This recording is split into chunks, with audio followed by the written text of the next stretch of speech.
উপলক্ষে আজকের এই র্যালিতে আপনারা অংশগ্রহণ করেছেন।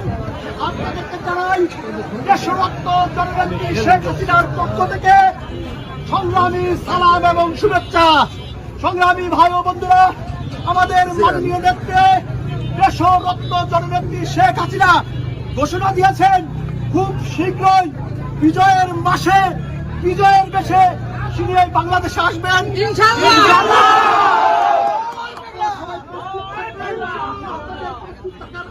জানিয়ে এবং জাতির জনক বঙ্গবন্ধু সহ যারা শাহাদাত বরণ করেছেন তাদের প্রতি শ্রদ্ধা জানিয়ে আপনাদের সকলকে ধন্যবাদ জানিয়ে আপনারা কোনো ভয় পাবেন না। আমরা হলে আমি সেটা দেখবো।